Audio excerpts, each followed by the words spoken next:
Hi, welcome back to my channel. My name is Terry. I'm with Organic Raw Roots Farm, and today I'm going to do an update on the Dollar Tree stackable planters. I had several people asking me about it.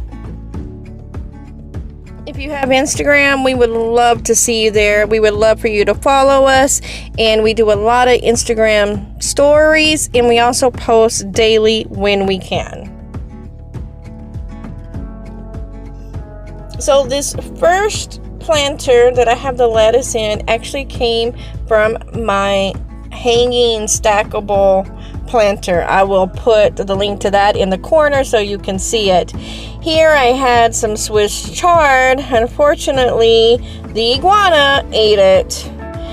And I put some succulents. I sowed some seeds. This is dill.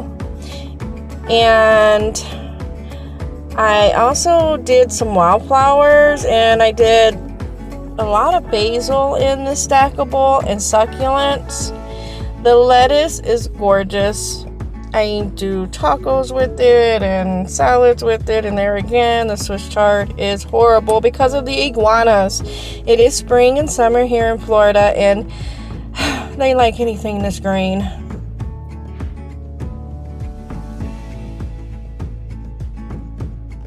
Okay, here I have a little Christmas bulb that I'm recycling, and it is doing wonders with the basil to root it out. I'm going to be having a video tomorrow about that. I hope you stay tuned to catch that video. Here I have strawberries. I wish I'd done a whole lot of strawberries on this stackable, and I did not. Maybe I can go ahead and fill some of the empty spots with strawberries. I think I still have time. Now what I'm going to do here is I'm going to take a pipe and stick it all the way down the middle like the green stalk ones, and have a watering system, so when I'm not here in the urban garden and I'm on the farm, I don't have to worry about watering the stackable.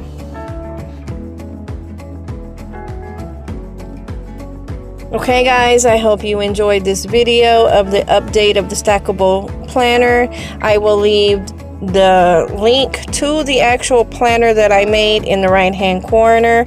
I hope you enjoy your day. Stay safe out there. And I also turned my husband's work boots into a gorgeous planter as well. God bless. Thanks for stopping by. Please like and subscribe. It really helps this channel, and it means a lot to us. And I'm going to go enjoy some wildflowers that are out at the farm and around the farm. And we'll catch you tomorrow. Bye-bye.